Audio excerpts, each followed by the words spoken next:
आज जो वचन आप सुनने जा रहे हैं ये आपकी लाइफ को पूरी तरह से बदल के रख देगा। बाइबल कहती है, प्रकाशित वाक्य 1 उसकी 1, 2 और 3 आयत को हम पढ़ेंगे। यीशु मसीह का प्रकाशित वाक्य जो उसे परमेश्वर ने इसलिए दिया कि वह अपने दासों को वो बातें जिनका शीघ्र होना अवश्य है दिखाए, और उसने अपने स्वर्गदूतों को भेजकर उसके द्वारा अपने दास यूहन्ना को बताया, जिसने परमेश्वर के वचन और यीशु मसीह की गवाही अर्थात जो कुछ उसने देखा था उसकी गवाही दी। धन्य है वो जो इस भविष्यवाणी के वचन को पढ़ता है और जो सुनता है और जो इसमें लिखी हुई बातों को मानता है, क्योंकि समय निकट है।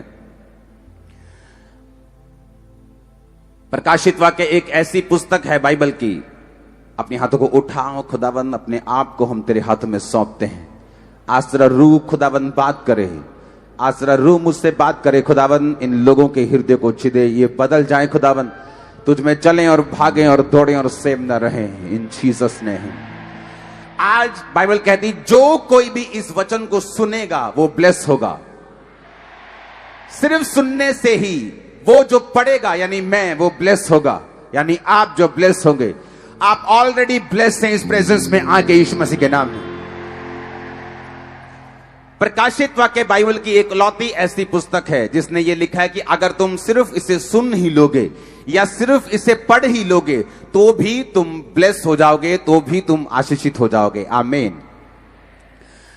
अब जब आप इस पुस्तक को पढ़ रहे हैं, मैं इसको पढ़ रहा हूं, आप इसे सुन रहे हैं, मैं भी इसे सुन रहा हूं, हम आज आशीषित हो चुके हैं यीशु मसीह के सामर्थी नाम में। आज जो पुस्तक, आज जो वचन प्रकाशित वाक्य के बीच से मैं आपको पढ़ने के लिए जा रहा हूं, उसका रीजन मैं आपको बताना चाहता हूं। परमेश्वर ये चाहता है, आप व्हाइट कपड़ों में इसलिए हैं, कुछ लोगों ने डालियां पकड़ी हुई हैं, जो वचन मैंने पढ़ा था पिछले मीटिंग को, कि बहुत सी एक व्हाइट लोगों की, व्हाइट कपड़े डाले हुओं की भीड़ जो हाथ में खजूर की डालियां लिए हुए स्वर्ग में, जिनकी कोई गिनती नहीं। व्हाइट कपड़ों का मतलब वो लोग जो जीत चुके हैं। व्हाइट कपड़ों का मतलब वो लोग जो पवित्रताई में रहकर, पाप पर फतह पाकर, कलेश के ऊपर फतह पाकर, जो डरे नहीं, जो घबराए नहीं, किसी के डराने से डरे नहीं और परमेश्वर में खड़े रहे। बाइबल कहती है वो सब लोग स्वर्ग में जीत कर व्हाइट वस्त्र डालकर, यानी पवित्रताई के वस्त्र डालकर परमेश्वर के सामने खड़े होंगे। आज जब एक दूसरे को आप व्हाइट कपड़ों में, मुझे व्हाइट कपड़ों में आप देख रहे हैं, ये एक निशानी है कि ये तो थोड़ी सी भीड़ है, वहां तो करोड़ों की, ये लाखों की हो सकती, वहां करोड़ों की भीड़ होगी जो व्हाइट कपड़ों को डालकर, बाइबल कहती है हर जाति में से, हर कुल में से, हर भाषा में से एक भी जाति ऐसी नहीं होगी धरती की, एक भी भाषा ऐसी नहीं होगी धरती की जो उस भीड़ में मौजूद नहीं होगी। आज इस थर्सडे और अगले थर्सडे जो मीटिंग्स होंगी, ये मीटिंग आपके स्पिरिचुअल लेवल को, आपकी वो कॉन्शियसनेस, वो मानसिकता, वो ध्यान जो एक आदमी का स्पिरिचुअल लाइफ के ऊपर होना चाहिए, स्वर्ग के ऊपर होना चाहिए, साल्वेशन पर होना चाहिए, मुक्ति की ओर होना चाहिए। ये दो मीटिंग्स, आज की मीटिंग और अगले थर्सडे, स्पेशल स्वर्ग और नरक का सीन दिखाया जाएगा खामरा चर्च के अंदर मॉर्निंग को, और मॉर्निंग मीटिंग होगी। ये दो मीटिंग आपको ये दिखाएंगी कि परमेश्वर जो है वो क्या चाहता है। आपने अपनी स्पिरिट को, अपनी सोल को, अपनी आत्मा को इस संसार के चक्करों से, पापों से क्यों बचाकर रखना है। बाइबल कहती है अब्राहम जो इस धरती का सबसे आशीषित इंसान था, बाइबल कहती है राजा भी उससे डरते थे, सरकारें भी उससे भय खाती थी, उसकी ब्लेसिंग सरकारों से भी ज्यादा थी। बाइबल कहती है वो राजा जो बड़े बड़े राजाओं को मारकर लूत को भी ले गए, उन बड़े बड़े राजाओं को अकेले अब्राहम और उसके लोगों ने मार दिया था। अब्राहम इतना आशीषित, धरती पर भी आशीषित, स्वर्ग पर भी आशीषित था। बाइबल कहती परमेश्वर ने उससे वायदा किया था कि मैं तुझे एक संतान दूंगा, तुझे एक वंश दूंगा। 75 साल की उम्र में उससे वायदा किया था, और अब्राहम जब 99 साल का हो गया, 99 का हो गया, तब भी उसके पास बेटा नहीं था। लेकिन वचन बताता है कि वो एक ऐसे स्वर्गीय यरूशलेम की बाट जोहता था, वो ऐसे नगर की बाट जोहता था जिसका बनाने वाला और रचने वाला परमेश्वर है। यानी उसका ध्यान जो था वो स्वर्गीय हो गया था। उसका ध्यान ये हो गया था कि मान लो अगर मुझे बच्चा अभी ना मिले और मैं यहोवा से हट जाऊं और अपनी मुक्ति को गवा बैठूं, तो मैं स्वर्ग नहीं जा सकता। मैं स्वर्ग जाना चाहता हूं, चाहे मुझे संसार की आशीष मिले या ना मिले, चाहे खुदा का वायदा पूरा हो या ना हो, वो चंगा करे या ना करे, ब्लेस करे ना करे, लेकिन मैं अपनी साल्वेशन, अपनी मुक्ति को नहीं गवाऊंगा। और बाइबल कहती जब ये बात परमेश्वर ने अब्राहम के अंदर देखी कि अब्राहम किसी भी कीमत के ऊपर अपनी मुक्ति को खत्म नहीं करना चाहता, किसी भी कीमत के ऊपर यहोवा को त्यागना नहीं चाहता, कोई भी आशीष मिले या ना मिले वो परमेश्वर से दूर नहीं हटना चाहता, इसलिए बाइबल कहती है परमेश्वर ने उसको वंश भी दिया। और बाइबल कहती है तारों के समान उसको बच्चे दिए, रेत के किणकों के समान उसको बच्चे दिए, उसको वो सब कुछ दिया, फिर वो चाहता था। बाइबल कहती है जो अपना सब कुछ त्याग कर परमेश्वर के पीछे हो गए हैं, धरती पर एक भी वस्तु ऐसी नहीं होगी जो परमेश्वर आपको नहीं देगा, एक भी ब्लेसिंग ऐसी नहीं होगी जो परमेश्वर आपको नहीं देगा। लेकिन बात यह है हमारा ध्यान ब्लेसिंग की ओर नहीं होना चाहिए, हमारा ध्यान जो है वो स्वर्गीय यरूशलेम की ओर, वो स्वर्ग की ओर, वो मुक्ति की ओर होना चाहिए, ताकि परमेश्वर वो सारे कामों को हमारी जिंदगी में पूरा कर सके जो परमेश्वर चाहता है। आमीन। परमेश्वर ने ये रूल बनाया है, ये एक नियम है कि जब एक इंसान धरती के ऊपर पूरी तरह से आत्मिक हो जाएगा, संसार की हर एक वस्तु, हर एक आशीष वो राजाओं के पास हो ना हो, वो तुम लोगों के पास और तुम्हारे परिवारों के पास होगी। आमीन। ऊंचा ये ब्लेसिंग तुम्हारी ये चर्च। Hallelujah, hallelujah. जो वचन आज परमेश्वर आपको देना चाहता है, उस वचन को मैं पढ़ूंगा प्रकाशित वाक्य 2 उसकी 1 से 7 आयत। उसमें परमेश्वर ने यूहन्ना को कहा इफसुस की कलीसिया के दूत को ये लिख। आप जानते यूहन्ना कौन था? यूहन्ना सबसे लेट, सबसे बाद में मरने वाला प्रेरित था। वो इतना बूढ़ा हो गया था, उसको तेल में, कड़ाही में उबले हुए तेल में डाल देते थे, वो मरता नहीं था, वो मरता नहीं था। उसको कितनी बार मारा गया, वो मरा नहीं। और बाद में उसको जैसे काले पानी की सजा देते किसी को, एक टापू पर छोड़ दिया गया, पतमुस नामक टापू पर उसको छोड़ दिया गया। और बाइबल कहती है परमेश्वर से जो व्यक्ति प्यार करता है, जो शिकायत नहीं करता, जिसको मालूम है कि कलेश एक मसीही जीवन का हिस्सा है, हमारे नाम को बुरा कहना एक मसीही जीवन का हिस्सा है। जिस तरह यूहन्ना बपतिस्मा देने वाला और ये यूहन्ना प्रकाशित वाक्य, ये अलग अलग लोग हैं। ये वो यूहन्ना था जो परमेश्वर का चेला था, जो परमेश्वर के साथ रहता था, परमेश्वर से प्यार करता था। और बाइबल कहती है क्रूसिफिकेशन के टाइम पर भी परमेश्वर के नजदीक खड़ा था। इसी को परमेश्वर ने अपनी माता को दे दिया था, कहा था कि ये आज से तेरी माँ है, और माँ को बोला था आज से ये तेरा बेटा है। अब ये वही यूहन्ना, इमेजिन करो, एक साइलेंट टाइम में जी रहा था, जहां इसको टापू पर छोड़ दिया गया था, जहां इसको लगता कि मेरी जिंदगी के जो थोड़े से साल रहते हैं वो इसी तरह से खत्म हो जाएंगे। लेकिन बाइबल कहती है जब आप परमेश्वर के साथ वफादार रहते हैं, वो एक ऐसा झटका मारता है, वो एक ऐसा ब्रेक थ्रू देता है, वो एक ऐसी ब्लेसिंग देता है जो युगानुयुग छाई रहती है आप पर, आपके परिवार और वंशों के ऊपर। अब यहां पर क्या हुआ? यहां पर बाइबल कहती है यूहन्ना के ऊपर क्या हुआ?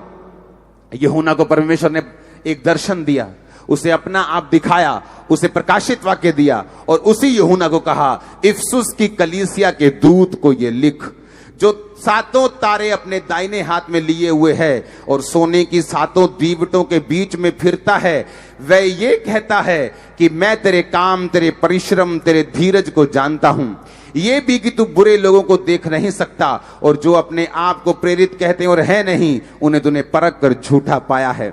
ऐसे लोग जिनको प्रेरिताई से कोई मतलब नहीं, जिनको मेहनत करने से कोई मतलब नहीं, जो देखते हैं अच्छा उसकी कलीसिया ज्यादा है, पता नहीं प्रेरित नाम लगाकर हो गई होगी, मुझे भी यही नाम रखना है, लेकिन उनके अंदर ऐसा कुछ भी नहीं। उसने कहा तू धीरज धरता है और मेरे नाम के लिए दुख उठाते थका नहीं, परंतु मुझे तेरे विरुद्ध ये कहना है कि तूने अपना पहला सा प्रेम छोड़ दिया है। इसलिए स्मरण कर तू कहां से गिरा है, मन फिरा और पहले के समान काम कर। यदि तू मन ना फिराएगा तो मैं तेरे पास आकर तेरी दीवट को जो उसके स्थान पर से हटा दूंगा। हाँ, तुझ में ये बात तो है कि तू निकीलियों के काम से घृणा करता है, जिससे मैं भी घृणा करता हूं। जिसके कान हो वो सुन ले, आत्मा कलीसियाओं से क्या कहता है। जो जय पाएगा मैं उसे जीवन के पेड़ में से जो परमेश्वर के स्वर्ग लोक में है फल खाने को दूंगा। पूरी कलीसिया ऊंची आवाज में तारीफ करते हुए आमीन बोले ऊंची आवाज में। ये परमेश्वर ने किसको कहा है? दूत को।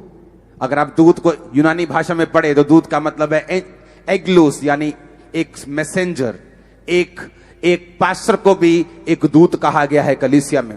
ये पत्री पास्टर्स के लिए है, ये पत्री उन लोगों के लिए है जो सेवा में हैं, ये पत्री उन लोगों के लिए है जो परमेश्वर के नाम के लिए खड़े हैं या खड़े होना चाहते हैं। अब आपने ध्यान से इसको सुनना है।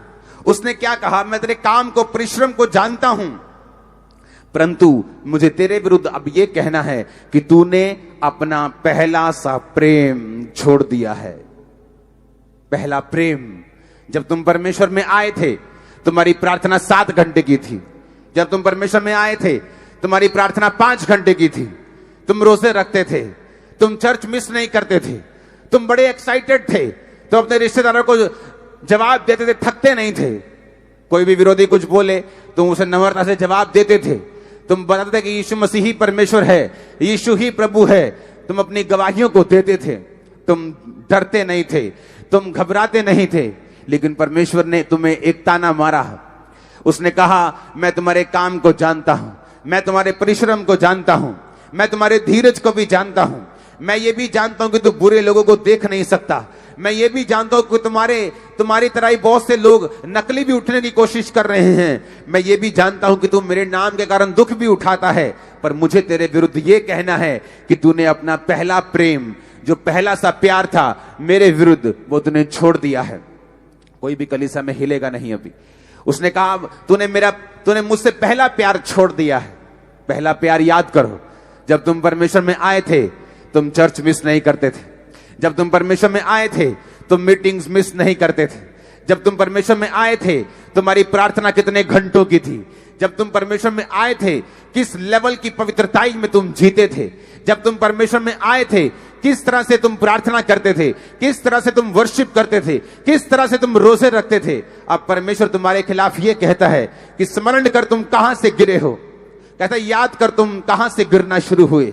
स्मरण कर तुम टीवी नहीं देखते थे, स्मरण करो तुम फोन पर नहीं थे, स्मरण करो तुम कहां से गिरे हो, स्मरण करो, याद करो तुम्हारी जिंदगी आत्मिक जो पहले साल मसीह में थी, जो दूसरे साल थी, या जब तुमने असल में तौबा की, जब तुम्हारी जिंदगी वैसी थी तब कैसी थी।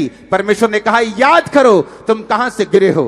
शैतान ये चाहता है अंत के दिनों में कि तुम्हारी दीवट, यानी तुम्हें दी हुई रोशनी, तुम्हें दी हुई ब्लेसिंग, तुम्हें दिया हुआ रुतबा, तुम्हें दी हुई कुर्सी, तुम्हारी दी हुई ब्लेसिंग, परमेश्वर की दी हुई ग्रेस, परमेश्वर की दी हुई ताकत, उसका दिया हुआ अनुग्रह जो तुम्हारे सिर के ऊपर है, परमेश्वर कहता है शैतान चाहता है कि ये हट जाए। इसलिए वो चाहता है कि तुम पाप करो, इसलिए वो चाहता है तुम पहला सा प्रेम छोड़ दो।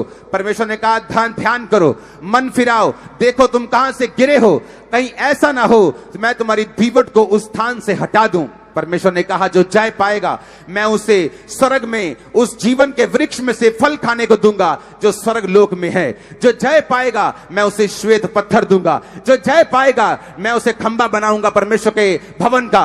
जो जय पाएगा मैं उसे व्हाइट वस्त्र पहनाऊंगा। जो जय पाएगा वो स्वर्ग में रहेगा। जो जय पाएगा, परमेश्वर ने कहा आप लोग आज से जय पाने वाले हैं। और मुझे आमीन ऊंचे वाला चाहिए चर्च।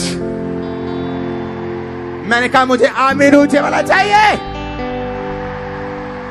अब आप कहेंगे कि मैं क्या करूं, इसलिए मैंने आपको प्रभु भोज अभी नहीं दिया।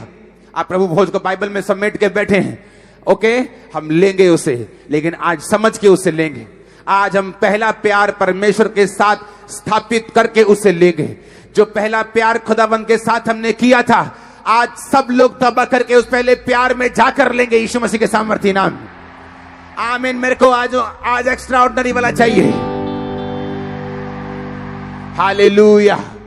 आप कहेंगे मुझे वो प्रेम पहले जैसा कैसे मैं करूं, मुझे वो प्रेजेंस फील नहीं होती पहले वाली। हाँ, आपका ये सवाल होगा। मुझे वो पहले वाला विश्वास कभी कभी फील नहीं होता जो मुझे पहले था, फिर मैं ये पहला प्रेम कैसे कर सकता हूं। मुझे वो पहले वाले चमत्कार फील नहीं हो रहे अपनी लाइफ में जो खुदा ने पहले साल मेरी जिंदगी में किए थे। फिर मैं उस पहले प्रेम को कैसे दोबारा लेके आ सकता हूं?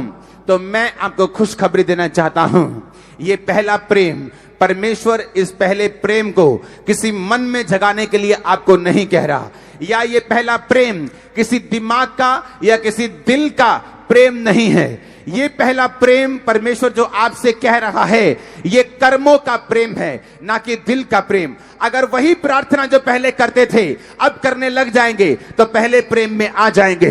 वही रोजे जो पहले रखते थे अगर अब रखेंगे तो पहले प्रेम में आ जाएंगे। वही पवित्रताएं जो पहले थी अगर अब रखेंगे पहले प्रेम में आ जाएंगे। आमीन ऊंचा चर्च। क्योंकि ये दिमाग की खेल नहीं। आपके दिमाग में अविश्वास हो सकता है कि परमेश्वर इसको चंगा करेगा या नहीं करेगा, वो इसको उठाएगा कि नहीं उठाएगा। आपके दिमाग में शक हो सकता है, लेकिन उस शक के बावजूद अगर आप प्रार्थना करना ना छोड़ें, उस शक के बावजूद अगर आप भवन जाना ना छोड़ें, उस शक के बावजूद आप बोना ना छोड़े, प्रार्थना ना छोड़े, फास्टिंग ना छोड़े, पवित्रताई ना छोड़े, वो शक नहीं है। फिर आप उस रुमाल को उठता हुआ, अपनी लाइफ को ब्लेस होता हुआ, चमत्कारों को होता हुआ देखने वाले यीशु मसीह के सामर्थ्य नाम में। Hallelujah, hallelujah, hallelujah. परमेश्वर ने कहा तूने अपना पहला सा प्यार छोड़ दिया है। लोग पूछते हैं कि मैं पहला प्यार कैसे करूं, क्योंकि मुझे वो फीलिंग अब परमेश्वर के लिए नहीं है। जैसे मैं पहले एक्साइटेड रहता था, कोई छुट्टी नहीं करता था, अब मेरी एक्साइटमेंट थोड़ी थोड़ी कम हो गई। वो चाहे कम हो जाए, क्योंकि हर तरह का मौसम आपकी लाइफ में आता है। मेरी लाइफ में भी रहा है जब परमेश्वर ने बहुत से मिरेकल किए मेरी लाइफ में। फिर ऐसा समय भी आया जब परमेश्वर कोई काम ऐसा लगता कि मेरी लाइफ में नहीं कर रहा जो मैं चाहता हूं, वो दूसरी तरफ से और काम करी जा रहा है, लेकिन जो मैं चाहता हूं वो नहीं कर रहा। लेकिन परमेश्वर देखता है मेरी एक्साइटमेंट कम तो नहीं हुई, मेरा पहला प्रेम कम तो नहीं हुआ। बाइबल कहती परमेश्वर ने कहा तूने अपना पहला सा प्यार छोड़ दिया है। आज उस प्रभु भोज को लेने से पहले एक वायदा करना होगा, हमें अपने पहले प्यार में वापस जाना होगा, ताकि परमेश्वर उस बड़ी ग्रेटनेस को जो उसने आपको तब दिखाई थी जब आप पहला प्यार कर रहे थे, वो दोबारा से कुछ ऐसा आपकी लाइफ में करना चाहता है जो इस आपकी लाइफ का सबसे बड़ा मोड़ होगा। मैं आपको ये प्रोफेटिक वर्ड दे रहा हूं। अगर आपको लगता है कि आप माउंटेन के हाईएस्ट लेवल पे पहुंच गए हैं, तो याद रखो उससे भी बड़ा पहाड़ है जहां परमेश्वर आपको लेके जाना चाहता है। अगर आप चाहते हैं आपने ब्लेसिंग को हासिल कर लिया है, तो परमेश्वर आपको देशों के बीच में, आपको प्राइम मिनिस्टर, आपको प्रेसिडेंट्स के बीच में लेके जाना चाहता है। अभी तो शुरुआत हुई है, अभी तो आपने कुछ नहीं देखा, लेकिन परमेश्वर कहता तूने अपना पहला सा प्यार छोड़ दिया है।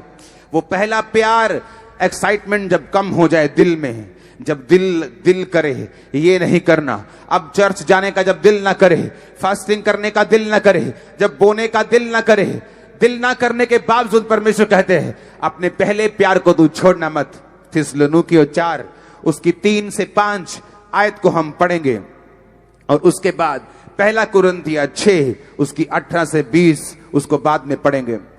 पहला थिस्सलुनीकियों 4 उसकी 3 से 5 आयत, उसको हिंदी और इंग्लिश की एम्प्लीफाइड बाइबल, जिसका मतलब है वो बाइबल जहां पर एक्सप्लेन करके वर्स को लिखा होता है, एम्प्लीफाइड बाइबल से उस 3rd आयत को पढ़ेंगे और हिंदी में पढ़ेंगे। उसमें लिखा क्योंकि परमेश्वर की इच्छा यह है कि तुम पवित्र बनो, अर्थात व्यभिचार से बचे रहो। इंग्लिश में लिखा for this is the will of God that you should be consecrated, separated and set apart for pure and holy living, that you should abstain and shrink from all sexual vice। परमेश्वर ने कहा कि ये खुदाबंद की इच्छा है कि तुम कॉन्सिक्रेटेड, जिस तरह से पुराने नियम में याजकों को उनको अभिषेक कर दिया जाता था और फिर वो याजक अलग ताई की जिंदगी जीते थे। महायाजकों को जब अभिषेक किया जाता था तो उनको ये अधिकार नहीं था कि वो चाहे उनका कितना भी करीबी मर जाए उसकी लोथ को छुएं, या वहां पर अपने कपड़ों को उखाड़ें या फाड़ें या अपने बालों को बिखार कर रोएं। जो याजकों का जब अभिषेक होता था तो उनको ये इंस्ट्रक्शन थी कि तुम अपने माता पिता बहन भाई के मरने पर तो जा सकते हो, लेकिन अपने निकट रिश्तेदारों के मरने पर भी तुम नहीं जा सकते, क्योंकि तुमको अलगताई की जिंदगी जीनी है, तुमको पवित्रताई की जिंदगी जीनी है। You should be consecrated, separated and set apart for pure and Holi living, कि तुम होली लिविंग के लिए, पवित्रताई की जिंदगी और प्योरिटी की जिंदगी के लिए, शुद्धता की जिंदगी के लिए अपने आप को अलगताई में रखोगे, अपने आप को सेपरेट रखोगे, तुम अपने आप को कॉन्सिक्रेटेड रखोगे, क्योंकि ये परमेश्वर की विल है, ये परमेश्वर की इच्छा है। जिस तरह से एक सांसारिक बाप जब मरने वाला होता है तो विल लिख कर जाता है कि मेरी कितनी प्रॉपर्टी मेरे किस बच्चे को मिलेगी, उसी तरह परमेश्वर की विल है, लेकिन परमेश्वर जीवित है, हमारे बीच में है, लेकिन उसकी विल है, उसकी इच्छा है, उसकी आपके लिए मंशा ये है कि आप लोग पवित्र बने, आप लोग सेट अपार्ट करें, सेपरेटेड करें, कॉन्सिक्रेटेड करें, एक पवित्रताई की और एक प्योरिटी की जिंदगी के लिए। और व्यभिचार से, हर तरह के सेक्सुअल पाप से आप बचे रहें। तुम में से हर एक पवित्रता और आदर के साथ अपनी पत्नी को प्राप्त करना जाने। उसमें लिखा, जब हम 5 आयत को पढ़ते हैं, और ये काम अभिलाषा से नहीं, ना उन जातियों के समान जो परमेश्वर को नहीं जानती। पहला कुरिन्थियों 6 उसकी 18 से 20 आयत में लिखा, व्यभिचार से बचे रहो। जितने अन्य पाप मनुष्य करता है वे देह के बाहर हैं, परंतु व्यभिचार करने वाला अपनी ही देह के विरुद्ध पाप करता है। क्या तुम नहीं जानते तुम्हारी देह पवित्र आत्मा का घर है जो तुम में बसा हुआ है? बाइबल कहती है जब तुम वेश्या के साथ एक तन होते हो, जब तुम उसके साथ सोते हो, तुम एक हो जाते हो। बाइबल कहती हर तरह का पाप तुम्हारी देह से बाहर है, लेकिन व्यभिचार करने वाला अपने शरीर के विरुद्ध, अपनी बॉडी के विरुद्ध, अपने अंगों के विरुद्ध पाप करता है, क्योंकि तुम्हारा शरीर पवित्र आत्मा के रहने का स्थान है, तुम्हारा शरीर पवित्र आत्मा का घर है, क्योंकि वो तुम में बसा हुआ है। बाइबल कहती है कि अपनी पत्नी के अलावा अगर तुम शादीशुदा हो, तुम किसी के साथ भी, चाहे वो तुम्हारी एंगेजमेंट हुई हो, चाहे वो तुम्हारी कोई भी हो, तुम सेक्सुअल रिलेशनशिप नहीं रख सकते। तुम्हें पवित्रताई में ही रहना होगा, क्योंकि ये परमेश्वर की इच्छा है कि तुम अलगताई में, सेपरेटेड, सेट अपार्ट, प्योर, शुद्धता और होली लिविंग के लिए, पवित्रताई की जिंदगी के लिए तुम रह सको। बाइबल कहती है व्यभिचार करने वाला व्यक्ति ये ऐसा पाप है जो अपने ही शरीर के विरुद्ध किया जाता है। ये एक ऐसा गुनाह है जो गुनाह एक व्यक्ति को गंभीर रूप से बीमार कर सकता है। हर एक बीमार व्यक्ति जरूरी नहीं है कि व्यभिचार की वजह से ही बीमार हो, वो परीक्षा की वजह से हो सकता है, संसारिक कारणों की वजह से हो सकता है, गलत डाइट की वजह से हो सकता है, पाप की वजह से हो सकता है, शैतानी अटैक की वजह से हो सकता है, परीक्षा की वजह से हो सकता है, पाप की वजह से भी हो सकता है। बाइबल कहती है जो ये पाप करते हैं व्यभिचार, वो अपने ही शरीर के विरुद्ध, अपनी ही बॉडी के विरुद्ध पाप करते हैं। हालेलुया। व्यभिचार से बचे रहो। पहला कुरिन्थियों 6 उसकी 18, क्योंकि जितने मनुष्य पाप करता है, अन्य पाप, वो देह से बाहर हैं, वो शरीर से बाहर हैं, परंतु व्यभिचार करने वाला अपने ही शरीर के विरुद्ध पाप करता है। बाइबल कहती है पहला थिस्सलुनीकियों 4 उसकी 4 आयत, तुम में से हर एक पवित्रता और आदर के साथ अपनी पत्नी को प्राप्त करना जाने। परमेश्वर ने आपको ये बोला है, अपनी पत्नी, अपने पति के अलावा अगर तुम्हारा संबंध किसी भी औरत के साथ है, तो बाइबल कहती है तुम अपने शरीर के विरुद्ध पाप कर रहे हो।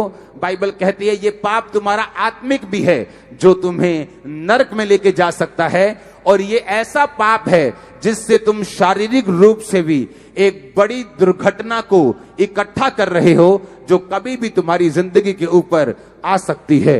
बाइबल कहती है जो वेश्या के साथ एक तन होता है, वो उसके साथ एक हो जाता है। जब भी आप किसी के साथ गलत संबंध बनाते हैं, आप सिर्फ शारीरिक रूप से गलत संबंध नहीं बना रहे, आप आत्मिक रूप से भी उसके साथ एक हो रहे हैं।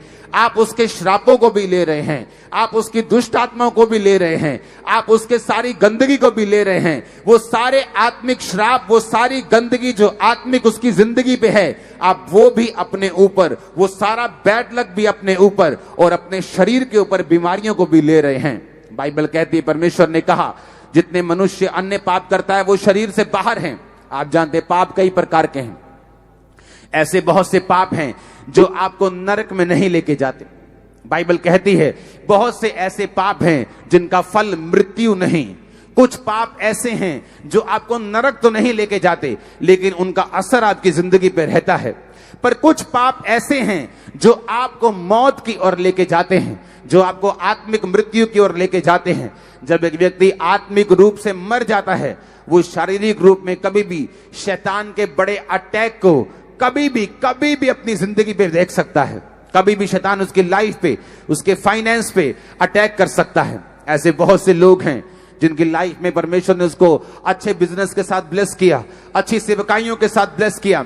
ऐसे लोगों को मैं पर्सनली जानता हूं, एक अच्छी सेवकाइयों के साथ खुदावंद ने उनको ब्लेस किया, लेकिन पाप में गिर गए, व्यभिचार में गिर गए, परमेश्वर से तौबा नहीं की, अपने पहले प्रेम को वापस नहीं लेके आए। परमेश्वर ने कलीसिया को तितर बितर कर दिया, सब कुछ उजाड़ दिया, सब कुछ खराब कर दिया, परिवारों को खत्म कर दिया, सिर्फ इस पाप के कारण।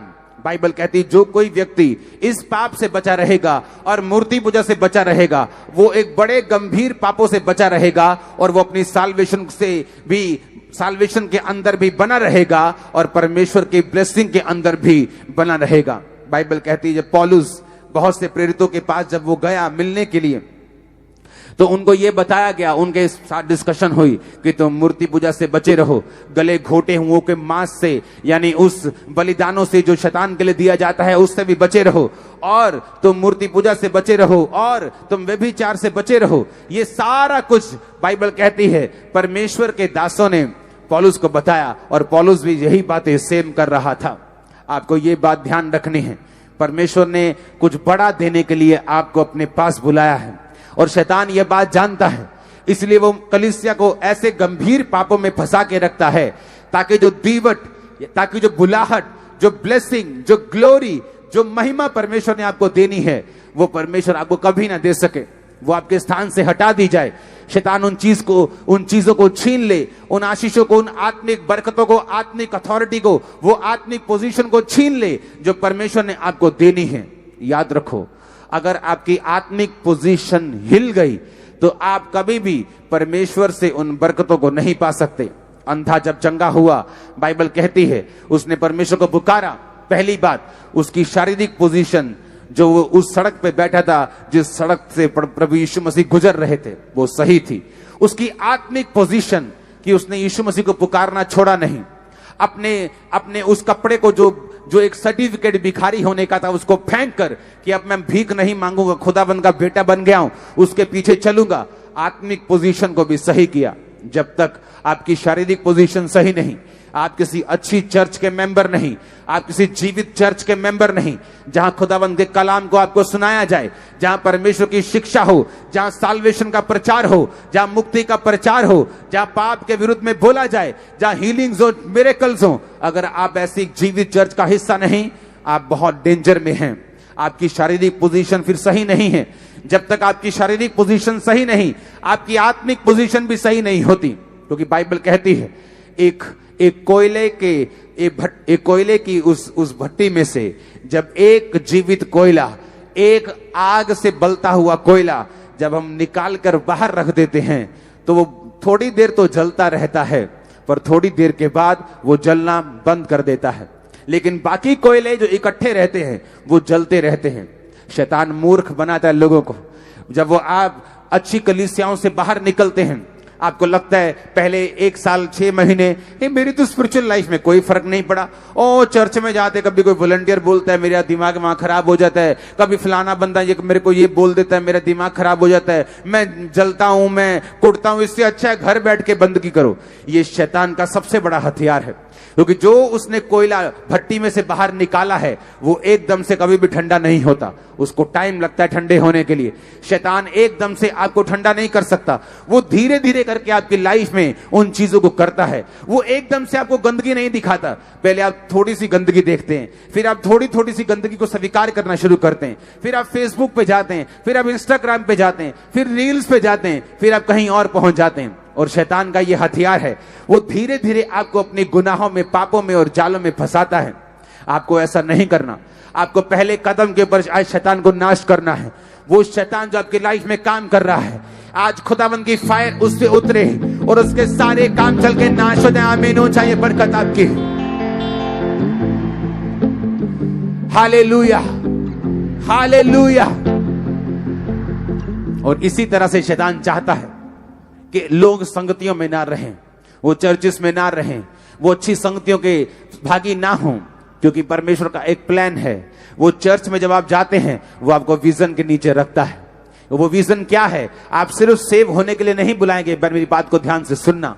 आप सिर्फ मुक्ति पाने के लिए नहीं बुलाए गए हैं, आप दूसरों की मुक्ति का कारण बने, आप इसलिए बुलाए गए हैं। वो कैसे बन सकते हैं? घर बैठकर आप दूसरों की मुक्ति का कारण नहीं बन सकते। आप जब चर्च में आते हैं आप प्रार्थना करते हैं, आप जब चर्च में आते हैं आप बोते हैं, आपका बोने से रूहें बचती हैं। आप जब चर्च में आते हैं आप प्रार्थना करते हैं, आप जब चर्च में आते हैं आप अपने अगुए के लिए प्रार्थना करते हैं, आप विजन को लेते हैं, आपको बुक्स मिलती हैं, आपको पंफलेट्स मिलते हैं, आप लोगों को बताते हैं, आप वचन से जुड़े रहते हैं, भवन से जुड़े रहते हैं। ये सब चीजें परमेश्वर यूज करता है आपको ब्लेस करने के लिए। बाइबल कहती है, पौलुस कहता है कलीसिया को, तुम्हारी हर घटी को महिमा सहित परमेश्वर पूरी करेगा, हर घटी को पूरा करेगा वो महिमा सहित मसीह यीशु में। वो कलीसिया थी जिसने पौलुस का प्रचार करने में साथ दिया था। ऐसा नहीं कि पौलुस को किसी चीज की कमी थी, पौलुस का अपना बिजनेस था। मेरा अपना एक बिजनेस है, मैं अपने बिजनेस से अपने पैसों को चलाकर, पैसों से लेकर अगर घूमने में जाता हूं तो मेरे पर्सनल पैसों के टिकटों से जाता हूं।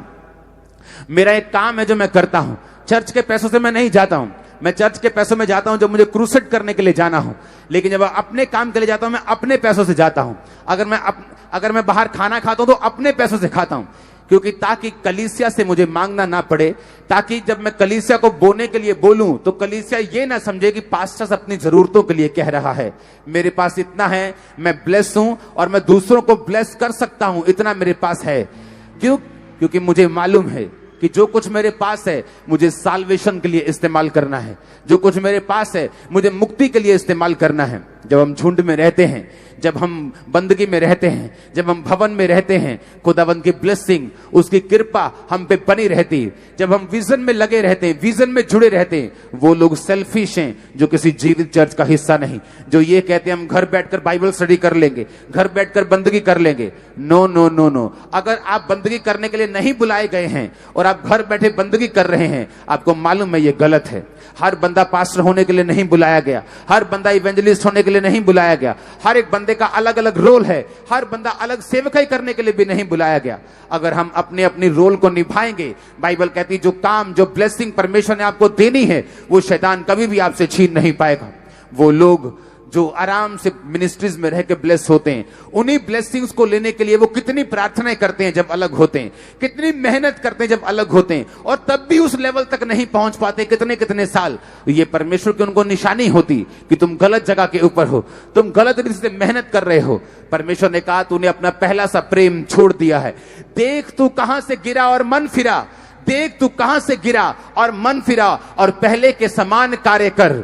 आपको पहले के समान कार्य करने होंगे। आमीन, आमीन। ऊंची आवाज में बोलो आमीन। मैं जानता हूं बहुत से लोगों के जो पारिवारिक रिश्ते हैं वो थोड़े सालों के बाद खराब हो जाते हैं, फिर हस्बैंड का मुंह इधर, वाइफ का मुंह इधर। एक वॉलंटियर मेरे पास आया, उसने कहा कि मेरा जो हस्बैंड है वो अभी भी ये चाहता है कि मैं उसके साथ बैठूं, टाइम स्पेंड करूं, लेकिन मुझे ये लगता है कि ये चीज आत्मिक नहीं है। मैंने कहा ये चीज आत्मिक है, अपने हस्बैंड के साथ, वाइफ के साथ समय व्यतीत करना ये आत्मिक है। अगर तुम ऐसा नहीं करोगी तो शैतान को तुम मौका दोगी।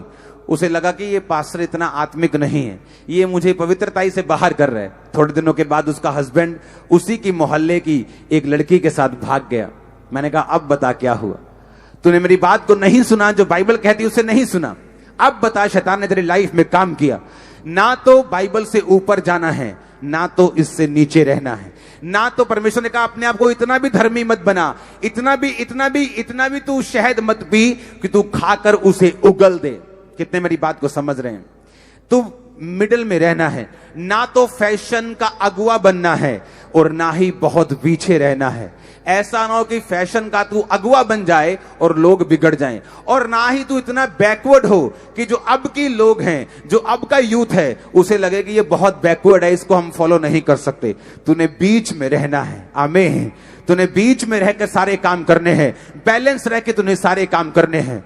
आज मैं आपको न्योता देना चाहता हूं, क्योंकि परमेश्वर ने मुझे ये खास इंस्ट्रक्शंस दी हैं। आज की मीटिंग जो व्हाइट कपड़ों वाली होगी, और अगले थर्सडे मॉर्निंग की मीटिंग, ये सारे दरवाजे जो चर्च के हैं, ये होल जो हैं, ये सभी वॉलंटियर्स को बंद करने हैं। अंदर पूरा अंधेरा होगा और स्वर्ग और नरक, स्वर्ग पूरा बनाया जाएगा स्टेज के ऊपर, और पूरा दिखाया जाएगा कि स्वर्ग में लोग कैसे प्रवेश करेंगे। एंजल्स होंगे वहां पे। ओ जीसस जीसस जीसस। और लोग कैसे नरक में जाते हैं किन बातों के कारण, और कैसे स्वर्ग में जाते हैं किन बातों के कारण, वो अगले थर्सडे मॉर्निंग को वो दिखाया। अगले थर्सडे से जो सर्विस है वो मॉर्निंग शुरू हो जाएगी, सुबह की सर्विस होनी शुरू हो जाएगी।